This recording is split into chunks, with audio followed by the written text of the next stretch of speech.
Welcome to a weekly episode of MM Talk. We're your host, Eddie Marmolejo. And Jaime Moreno. This week we got a lot to talk about. We're talking from inflating numbers, possibly COVID-19 numbers, to defunding the WHO and maybe pulling out of the WHO, however you want to call it. So we got lots to talk about. So Jaime, let's get to it. Death tolls. So you found something interesting regarding death tolls. Oh, yeah. So pretty much, currently right now, this is day, I believe, we're on day 87 of the pandemic, the world pandemic, right? Right. Globally, we have about 2 million confirmed cases of coronavirus with 143,000 people who have died. However, the good news is about 541,000 people have recovered. So that's good news. Here in the United States, we have about 672,000 people who have confirmed coronavirus. Of those numbers, 34,000 people have died within the United States. But the good news is 55,000 people have recovered from the coronavirus. So it's still good news. We have we're noticing that we have a higher recovery rate than death rate now. And I think the media is not reporting that as much because it doesn't sell as much. But the good news is that we have higher recovery rates, right? Here in California, for those who live in California, we have about 27,000 people with confirmed diagnostics of coronavirus. 950 of them have died. The good news is 2,000 people have recovered. So that's the good news, that there's a higher recovery rate in California than death. So across the board, we're having a higher recovery rate than death rate. So that's always a good news. One death is one too many. And here in MM Talk, we do send our prayers and condolences to the families who have lost a loved one, a friend, a coworker, a teacher, whatever the relationship is, that they've lost someone. And our prayers out to you guys, to you and the families out there. Now, we're going to go into a subject that's going to be a little bit delicate. For some, it might be too soon to talk about, but it needs to be addressed.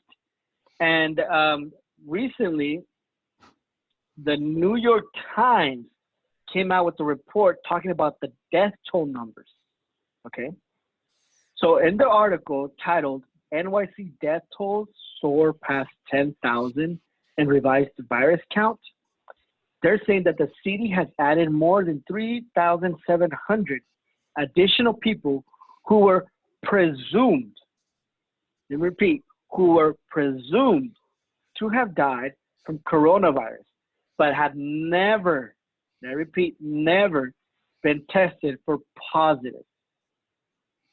So that goes to discussion to all you conspiracy theories. This is probably like a little snack, like, see, I told you, right? But for those of us who are mostly rational and pretty much, common sense people, that's kind of scary in a way, because we want the accurate numbers of how many people are actually dying, right? If you want to make policy, okay, so we want to make policy decisions based on numbers and science. Right. When you're inflating numbers like that, that gives us that can take us to the wrong direction in how to mitigate this coronavirus, right?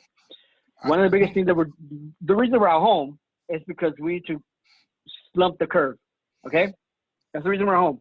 But now the New York Times is finding out that there's people who have died with no coronavirus positive testing, meaning they were never confirmed that they had coronavirus. They didn't test positive coronavirus. They just assumed they might have died because we're in this crisis right now. That's worse than the actual virus. Mm-hmm. Why?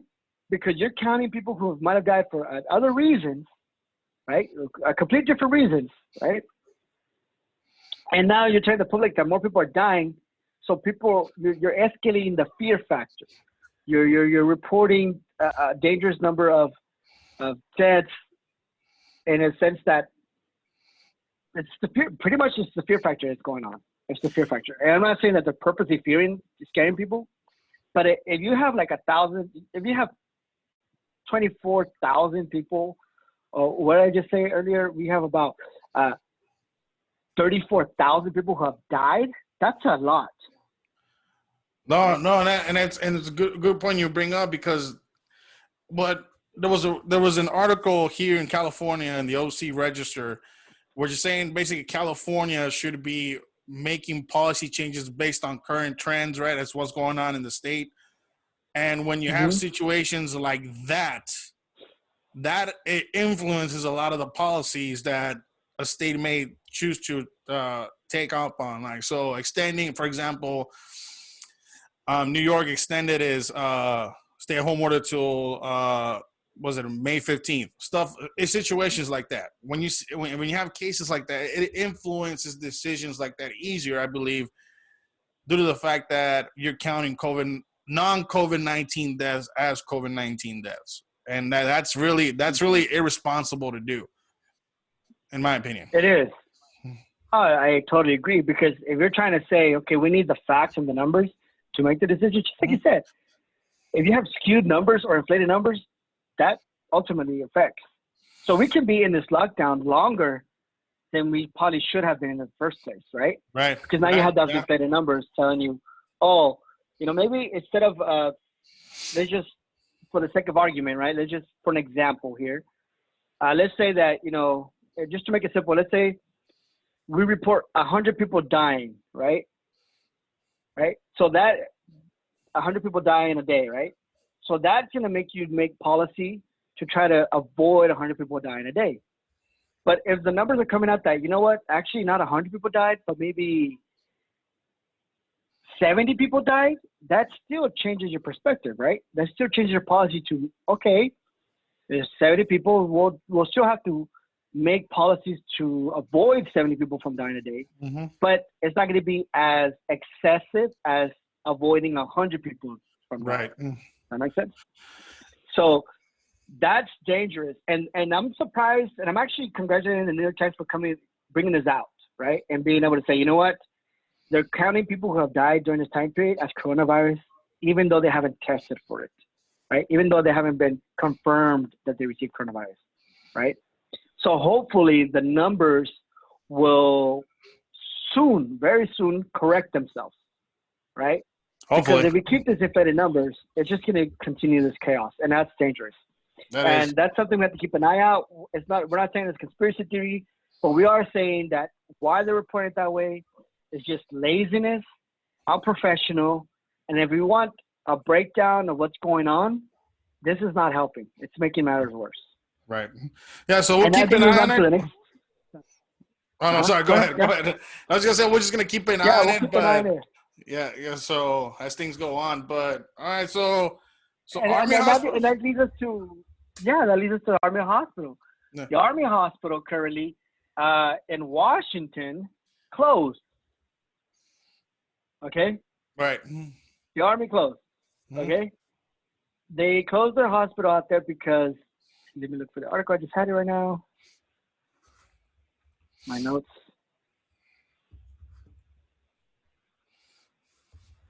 They closed down their hospital. First of all, the Army Corps built a hospital, right? What we've been hearing for weeks before the past 2-3 weeks is we need hospital beds. We need ventilators.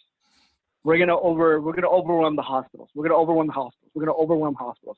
Hospitals are not gonna be able to take in the thousands and thousands of people who will be infected by coronavirus. We don't have the necessary beds to cover thousands and thousands of people showing up to the hospital. That has been in the news media for weeks and days and days and days. Going back to the fear factor of keeping us inside the house while we go through this. What happened in Washington is the Army Corps opened up a hospital. They opened up the hospital to help mitigate, to help support the healthcare out there, and 3 days later they closed it down. Why? Not a single case of coronavirus, not a single patient with coronavirus showed up at their hospital. Now, this is not we're not saying a conspiracy theories. I want to avoid people from thinking that we're conspiracy theories. No. But here in MM Talk, we did say that we're probably over-exaggerating the number of people who got infected. And I just proved to you that they're reporting people who were not confirmed cases of coronavirus as coronavirus with no proof that they got it. Okay. So in MM Talk, we said maybe we're overhyping the numbers. And we reported here actual documentation of how projections were wrong and they were changed. If you go back 2 episodes ago, we talked about that and we discussed it. And this action by the Army hospital that closed down in Washington further proves our point. We over-exaggerated the number to the point that not a single coronavirus ended up in that hospital and they had to close it down. I mean, if there would have been like 2 coronavirus cases, 3, I'd be like, okay, hospitals run out of beds. Literally, they had to use the Army hospital. Right. But they were never used. Yeah, and it's funny. That goes again. No, it's funny you bring that up too, because I had a friend that lives in Riverside, and there's an old Sears in Riverside, and she would text me daily, like we would talk about coronavirus and so forth, and she's like, there were trucks that came in, and apparently they were supposed to haul people in there, but it's been almost 2 weeks and nobody's been there, and it was supposed to be some sort of like a hospital type of thing in Riverside. And you can correct me if I'm wrong. This is again but I looked it up, and it was even in Channel 4 News. Like, even Channel 4 News was reporting it, and that Riverside Old Sears was going to be used for COVID-19 patients, but to date, and again, correct me if I'm wrong in saying this, there's nobody there. Yeah. So. And it goes back to the argument that the numbers have been hyped up so much that we over-exaggerated the dangers of this virus. And it's something I tell Eddie. I mean, for me, I look at this, the way the way the media has explained this and the doctors have explained this over the past 2 weeks. It's a virus that you can kill by just simply washing your hands. It becomes a problem once it enters your eyes or your mouth or an orifice. Then it becomes a problem because it goes down to inside your body. But it's a virus that doesn't penetrate other than through your mouth or your eyes, right? That's why I said don't touch your eyes, wash your hands, don't touch your face, because it can go into these entrances into your body, right? Your nose and all that stuff. So it's like, well, yes, we have to be careful for this virus, but are we giving this virus too much credit? Right? And so like that bad of a deal, and people are dying, and I'm not trying to downplay. We're not trying to downplay deaths. People died, but unfortunately they died. And here in MM Talk, we discussed the reasons why they died: pre-existing conditions. Exactly. They already had a weak immune system. They already had previous illnesses. They couldn't fight it off, and unfortunately, the coronavirus accelerated the death. Right. So, I mean, that's something we have to look into. We have to keep an eye on and see as more information comes out. But if the Army Corps of Engineers closed their hospitals in Washington because they didn't have any COVID-19 cases or patients, it's just a sign to showing that numbers matter. And when you inflate numbers, it creates waste of taxpayer money. Well, not only numbers matter, but maybe also, like I said, states need to stop listening to projections and look at the data in their own states. That's the two things that these two topics that we just discussed probably give us. That's probably the lesson we can learn. Look at the projection in your own states of COVID-19. That probably will allow you to create better policy as to how to move forward. Don't look at projections of 5 months from now. Look at the data on the ground. That's the best data you can obtain at the time. Yeah, real-time numbers, not some algorithms out in the future that could or could not even happen. Right. Yeah, I agree, Eddie. I agree. If states should have, or from now on, states should just rely on day-to-day data to make policy decisions instead of projections that here at Evan Talk we discussed have changed already and have been reduced. And they're like, well, it's not going to be millions of people. Now it's going to be this much people. Well, it's going to be less than this now. Well, maybe less than that. Right. So, well, yeah. And then, Eddie, you know what? After the hospital stuff, now we have our beloved Congress people, congressmen and women, who want accurate numbers, okay? Right. Even though New York Times is saying these numbers aren't as accurate numbers of deaths and infections of coronavirus based on the most fundamental, most American thing you can think of, COVID numbers based on race. Race, yeah. So here's where we're going to get into the whole racial argument that's coming out of the COVID-19 pandemic. We call it what the race politics of COVID-19. So this was an article in the New York Associated Press where they said that Democratic lawmakers on this past Tuesday, introduced legislation to compel federal health officials to crack down, to break down COVID-19 deaths by race and ethnicity, right? You know why? Because according to Elizabeth Warren, because of government-sponsored discrimination and systemic racism, community of colors are on the front lines of this pandemic.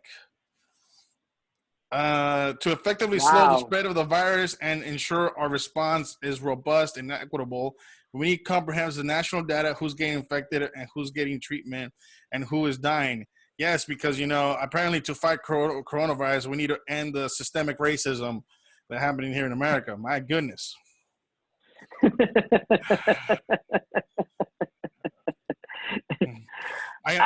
interesting. I don't know. I did never know that a virus would actually attack specific races.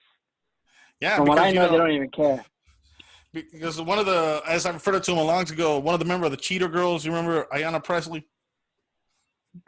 Oh, that's her name? Yeah, Representative Ayanna Pressley. She's the fourth. She's like that one that's just there. Nobody counts her as part of the squad. So she said that history has shown us that the face of public health crisis, communities of color disproportionately suffer. We are less likely to have access to quality and affordable health care and more likely to live with underlying conditions. The stark racial disparity in COVID-19 cases and deaths are a disturbing reminder of the reality. Yes, according to Representative Ayanna Pressley and Elizabeth Warren, underlying cases and pandemics remind us of the systemic racism and white supremacy that we have here in America. And I'm sitting here, right? And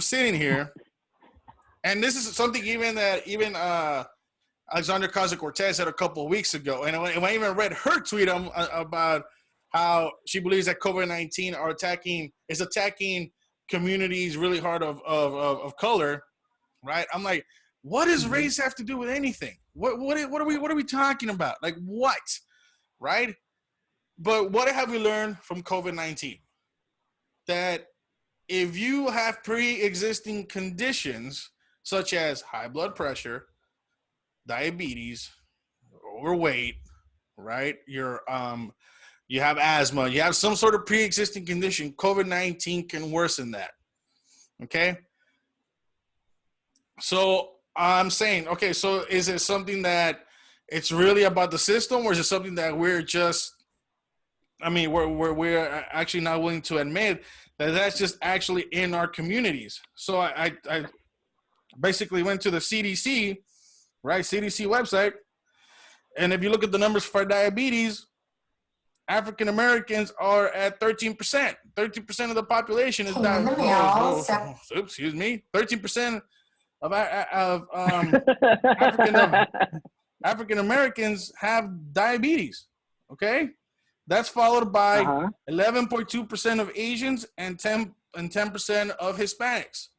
That's CDC numbers. That's not Talk numbers. That's reality. Okay? That's scientifically proven, right? Like they have the numbers. And then the CDC also tells you that if you're poor, you're prone to smoke and eat less healthy. Because why? because you can get It's cheap. 2 Whoppers for $6, but the salads there will cost $8. So guess what poor people are buying? Whoppers. Whoppers, right? You're not gonna buy a salad, okay? And then which high blood pressure, the CDC tells you that what's it called? That African Americans are at higher risk of high blood pressure. That 54%.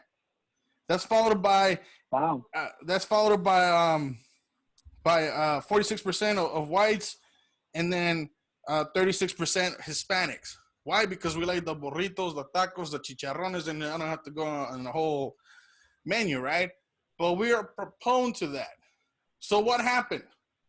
So you have this nonsense being proposed by people like Representative Alan Presley and Senator Warren, who are trying to make this about race. No, it's that we have bad eating habits, and those eating habits makes us more vulnerable to something like COVID-19, which leads me to the Surgeon General, Jerome Adams, Vice Admiral Jerome Adams. Okay. So the Surgeon General goes up there, right? April 12th. So it's a couple of days ago. And he goes up there and tells basically people of color, get away from those bad eating habits, try to stay healthy. And if you can't do it for yourself, and this is me just not verbatim quoting, but this is basically what he said. He said, do it for your abuelita, do it for your mama, big mama, pop-up, and so forth. Right? I want you guys to listen to what Jamil Smith, right? He writes for the Rolling Stone magazine, but he went on MSNBC, right? And said the following. Like, this is the kind of crap that reminds me of why you and I do this show. Okay? So we just said why. Play it, Eddie. So here's why. Let's just play it. Oh, hold on.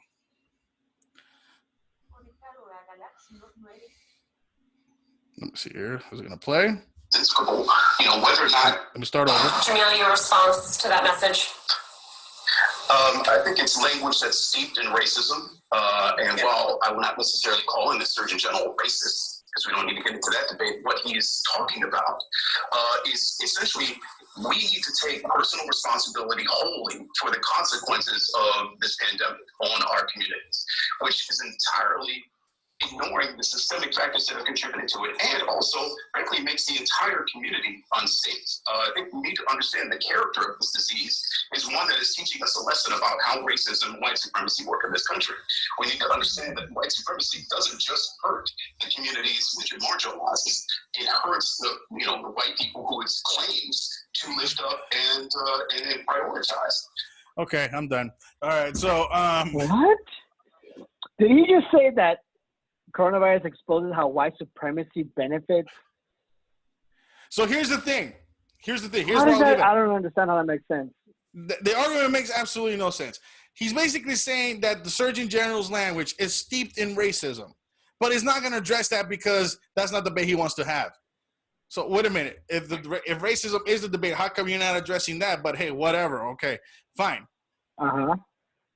This is the kind of crap that pisses me off. For 2 weeks, I heard from the media, a lot of deaths in Wisconsin are black and brown people. New York, black and brown people are being exposed, are dying at a higher rate. Surgeon General, we brown and black people need to take care of ourselves because a lot of us have high blood pressure, diabetes, we smoke weed unhealthy, things that COVID-19 attacks a lot of. And for that, you're saying that the Surgeon General is condescending. If y'all don't know not a condescending. It's condescending racist. Too nice. Yeah, okay. Yeah. Does anybody know what race Vice Admiral Jerome Adams is? Ooh, I know. He's black.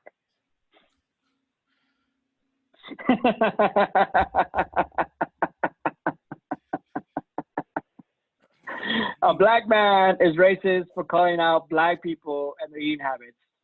Or at least he's asking his black community to please do it for the people you love, at least, But it's okay. And it's he's okay. still called the racist.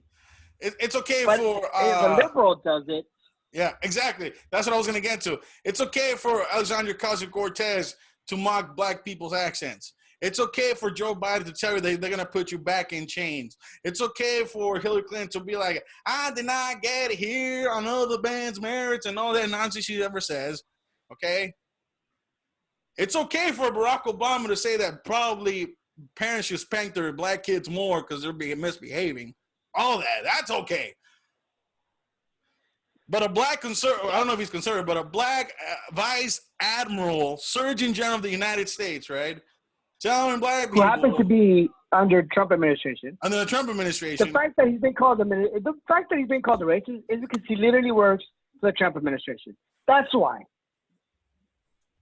Yeah, I'm done. Anyways, when I was like, yes. I also noticed that on that bill from the Democrats, because this is something the Democrats want to put out, right? They want to make sure they get the accurate number per race.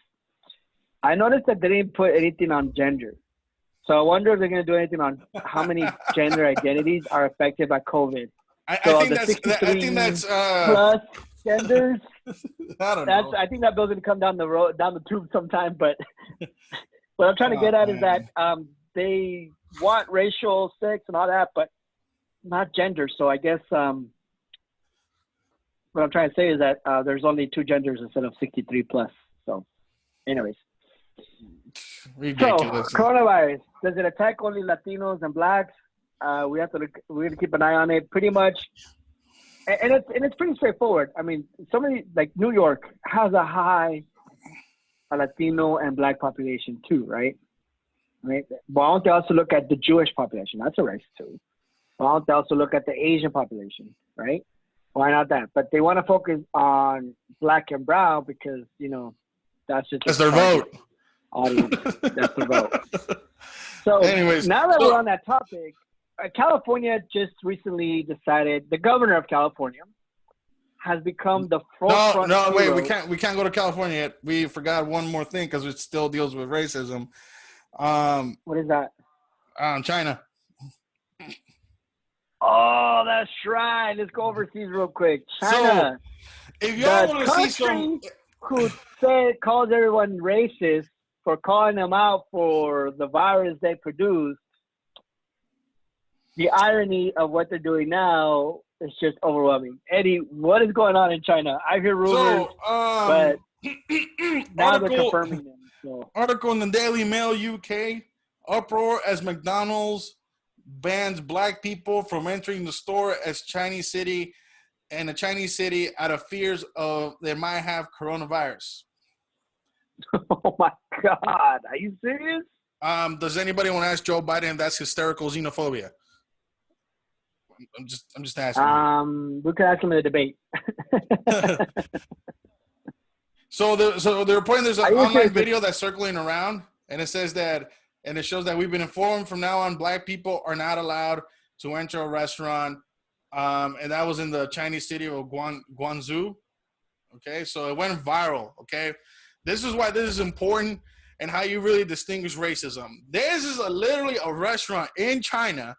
Like Jaime just pointed out, the same country who's crying uncle for being called racist, right? When we call it the Chinese virus. So they're basically targeting black people because Africans in that same city showed symptoms of the coronavirus,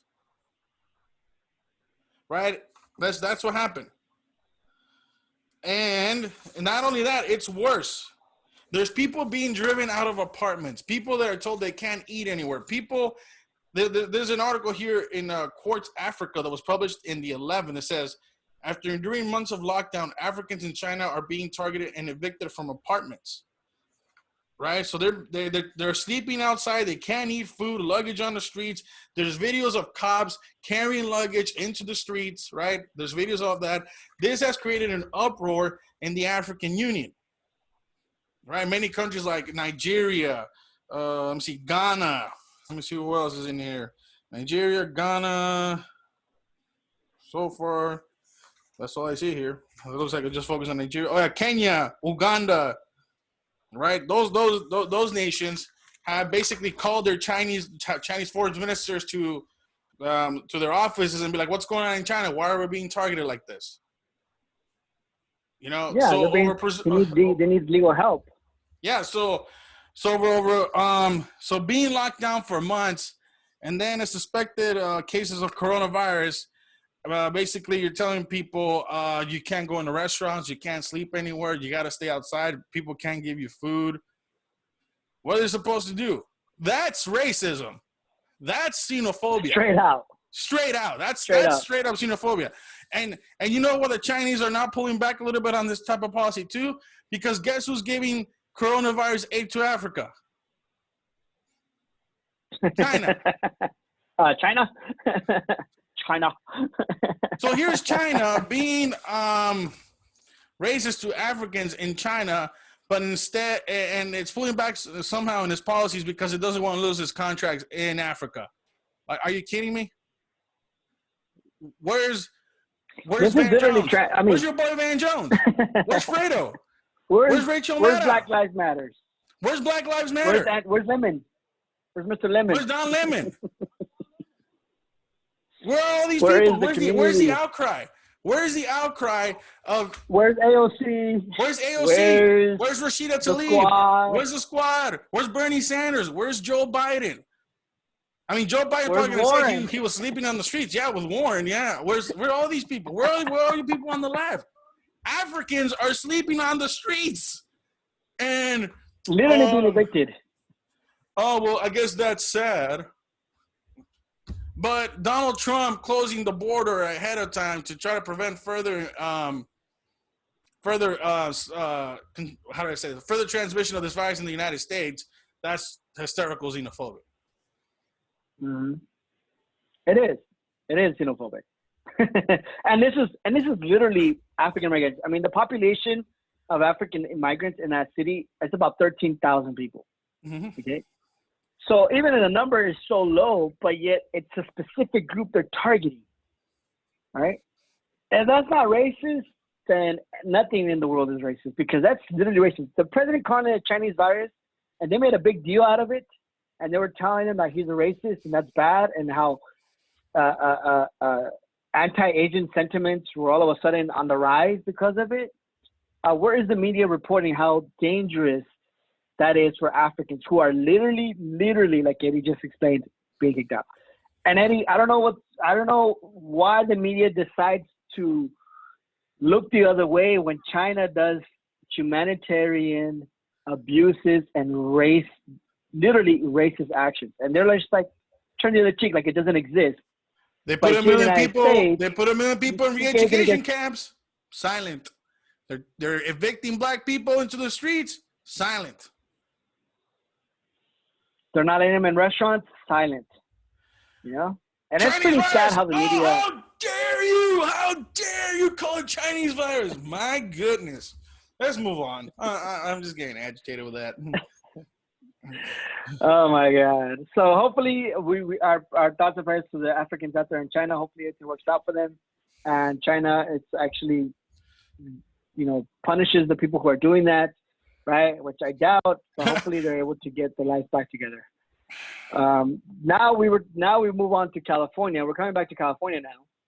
And our beloved governor, Mr. Newsom, is now the forefront hero of the Latino community, specifically immigrants. However, the media isn't telling you that he's trying to be nice to a very, very small group of undocumented immigrants in the United States, here in California. And it's a shame. So yesterday, was it yesterday? Yeah, it was yesterday, right? Or was it Tuesday?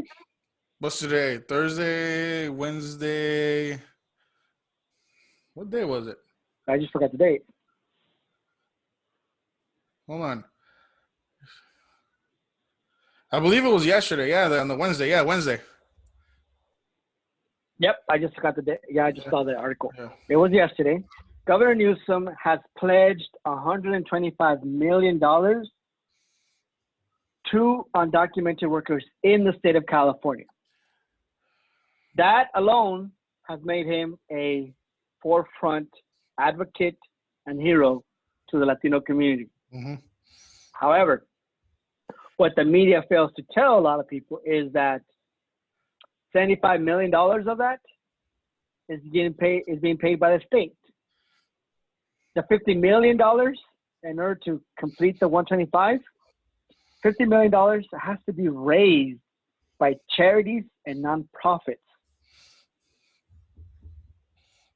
So, if you break down the math, how many, he says there's going to be a one-time paycheck of $500 cash. $500 cash. Efectivo. Okay? If you divide $125 million into 500, that gives you exactly 150,000 people. Right. That means that 150,000 undocumented immigrants in California are going to get the $500. Right. And if you break it down even further, $75 million is already secured by the state. So that means 75 million divided into 500, that means 50,000 undocumented immigrants are going to get a guaranteed $500 cash stimulus. The other 100,000 immigrants who are going to wait for their $500, they have to wait until $50 million is raised by charities and nonprofits. As of yesterday, they were only able to raise $5 million. They're $45 million short. How long is that going to take to raise? I don't know. It could take a week. It could take 2 weeks. It could take a month. To raise $45 million by charities in California, it's going to take some time, especially now that there's no businesses open. People aren't working. People are struggling to make money. Even if you wanted to give, you have to sacrifice, right? And businesses will have to sacrifice some of their savings to be able to provide a charity donation to these organizations. Right. So it's going to take a while to get $50 million raised. And the saddest part about this stimulus package by our beloved governor is that in California, there's an estimated 2 million undocumented immigrants in California alone. So that means 150,000 undocumented workers are only going to get $500 check or $500 cash. Right. That leaves 1.8 million undocumented workers in California with no money at all. Oh, man. So this is literally a political optical win. Of course it is. For Democrats in California. It's not about helping the immigrants, because if the Governor Newsom would have wanted to really help the immigrants, he could have given every single immigrant, undocumented immigrant in California, a $500 cash payment one time. That would mean that of the 2 million undocumented workers in California, and each one received $500 cash. Uh-oh, don't go Brian Williams on me. That would be a total sum of $1 billion. Okay? $1 billion. The current California budget is $221 billion. So in other words, California could have paid that if Governor Newsom really wanted to.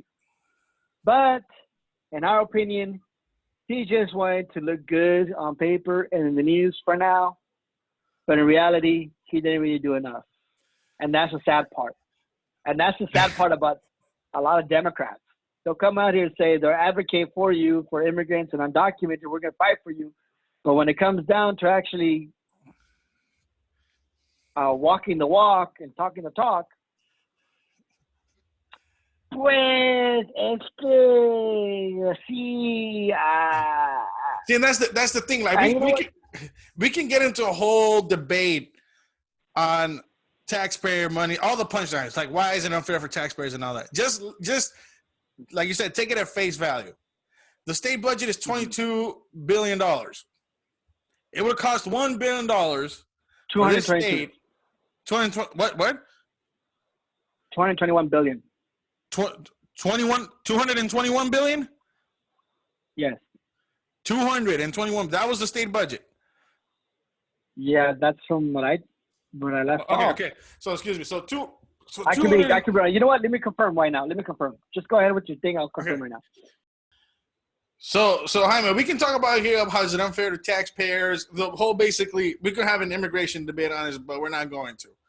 What I want to people that we have found in social media, we're not going to name the pages, but there's people that have posted posters thanking Newsom for his efforts, right?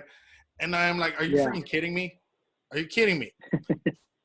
I'm leaving the immigration debate aside. The state budget for this year is $222 billion. Okay? It would cost this state $1 billion to give each person who is here illegally in the state of California $500. And California the state government only commits $75 million. How is that not a slap on the face? That's a slap on the face. It's a slap in the face. Yeah. You understand what I'm saying? I'm not talking. We can have the immigration debate. We can have all that, and people are eating it up like it was bolillo, right? They came out of the oven, like hot bolillo. You know, Eating it up like it was a stimulus check. Yeah, and it's like, oh my God, we're getting a stimulus check. The state has enough money to give each undocumented person money, and it says, nah, we're just gonna give you $75 million.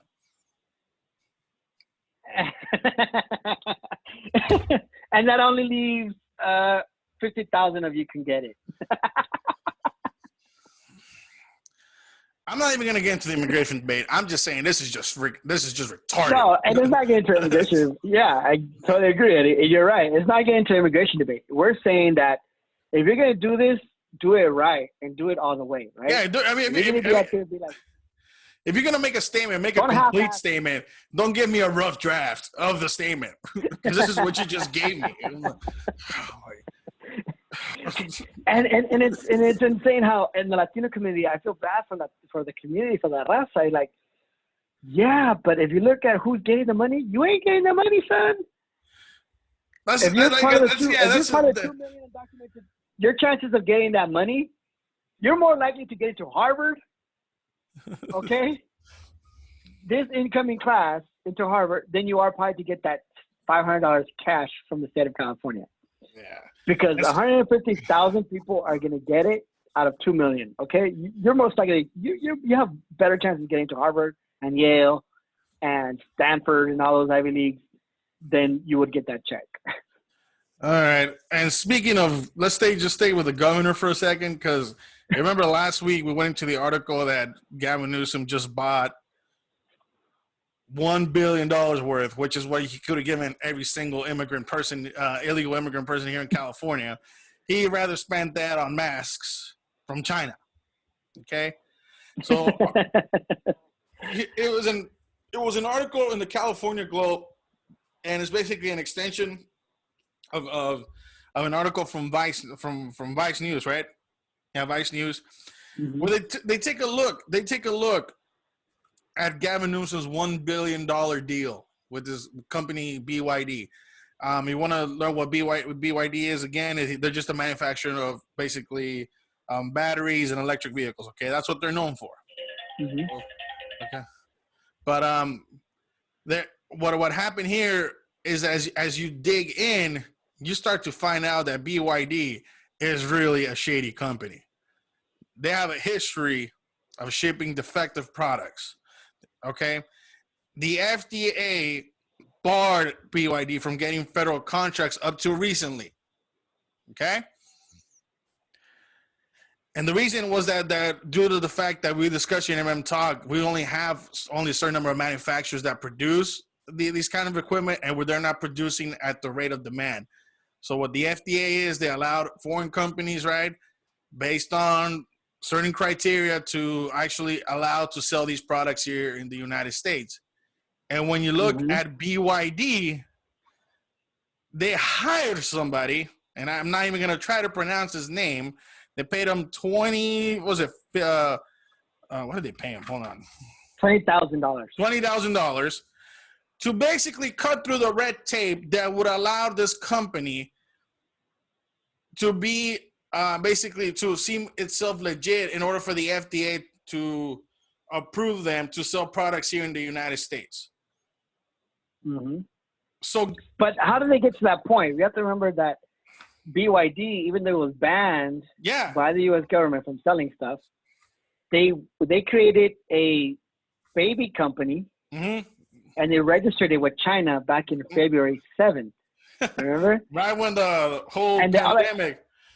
And here's where it gets really interesting, that BYD not only is a Chinese company, it has ties to the Chinese military and to the Chinese Communist Party. Yeah, I don't want to sound like a conspiracy theorist, but February 7th, you could anticipate they knew there was going to be a high demand of these masks. I don't know. Right? But because that's when they relabeled themselves as producers of medical equipment and protective PPE. So not only did last week we report that Governor Newsom potentially made a horrendous deal because a lot of equipment from China was being considered defective. We for sure now know that that a lot of the stuff that's going to come in is going to be defective, given the history of BYD. We can assume that. There's a strong possibility that's going to be the case. And the company has had a history of it too. Right, and we just paid as taxpayers, we paid $494 million for these masks. And that's not the worst part. Newsom did not even tell the state legislature the details of the deal. They're asking for transparency because they're asking, why are you spending so much money in the last 2 weeks? He spent $2 billion in recent weeks, right, for situations regarding this pandemic. And the state legislature needs to know what's going on and what's this deal with BYD, and how come we don't know anything really about it. So they're discussing that this week. I believe the article said here Thursday. So bad deal turns out to be a bad deal with a shady company. And you and I, Jaime, are going to pay for it. And all the California taxpayers. And even what's shady here is that when the FDA removed, remember how you realized that the FDA took away that ban and allowed non-approved, was it Noish or Noish? I think it was. Noish? Oh man, hold on. What's the name? Hold on. Yeah, good point. Hold on. Yeah, so Noish, Eddie's gonna find out real quick, but pretty much Noish or something like that's the acronym. It's literally the organization that approves that medical equipment coming from anywhere produced, whether in the United States or foreign countries, meet medical standards and quality, right? Yeah, it's the national. Yeah, so it's the National Institute for Occupational Safety and Health, which deemed the KN95s do not meet the fraudulent ones or so forth. They don't meet those requirements. Okay. Mm-hmm. So they're saying Noish. NIOSH, whatever you want to call it. Yeah. NIOSH. That organization, the FDA, on April last week, pretty much said that, you know what, we're gonna allow these non-approved vendors, okay, to sell non-approved Noish PPEs to the United States because of the high demand of masks, PPEs, ventilators, and stuff. Because, like we discussed here in MM Talk in the beginning of this pandemic, is that all that needs to be approved by the FDA and organizations like Noish to make sure that it meets quality specifications for American people. But since the demand is so high, the FDA said, you know what, we're going to allow to sell those stuff in the United States.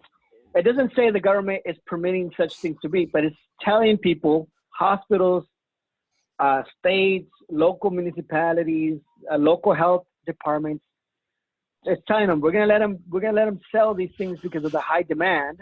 Right. But you have to be cautious. You have to take the precautions that if you're buying from China, you're most likely going to get a defective product, and you have to verify and check that you don't get a defective product. Yeah. So that's we don't want. I know the media is going to try to play it as that's Trump's fault, but it's not. It's actually just the demand is so high. And that's why it's important, like we said earlier in the segment, that when you inflate numbers, that changes even decisions in how many masks you can get. You're right. Yeah, because that that even affects the numbers of how many respirators we need.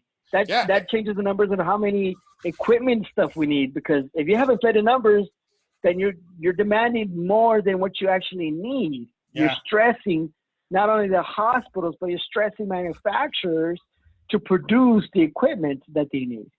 And that's a good point because this, go ahead. Mm-hmm, go ahead. I said that's a really good point to end it because one of the things the state legislature is even asking is why we're ordering so much when numbers are going down. So in the end, you're making deals out of projections or you're making deals out of data. I mean, that's what we have to ask, and that's the things that are going to be answered. But just to end it there, once again, Gavin Newsom, just mistake after mistake, being shady, right? Well, I don't know if he's being shady, but what he's doing is considered to be shady. He's being shady. Okay, he's being shady. Okay, I mean, I don't want to accuse him yet without getting the evidence first, but it's a lot of suspicious actions being taken by Governor Newsom, and we're going to find out why soon, okay? Mm-hmm.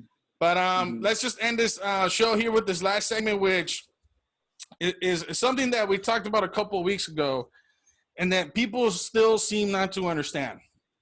A couple of weeks ago, you and I had this discussion. It was the last discussion that we were both here in studio, right? Before we decided to do this.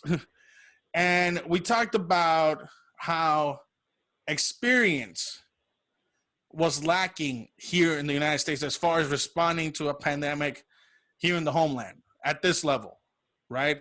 You could say, well, what do you mean? The numbers? No, I'm not talking about that. The way it's being portrayed is that COVID-19 is something greater than H1N1, it's something greater than Ebola, it's something greater than all that, okay? So I'm not talking about numbers. I'm talking about reaction to a pandemic. So let's leave the conversation there.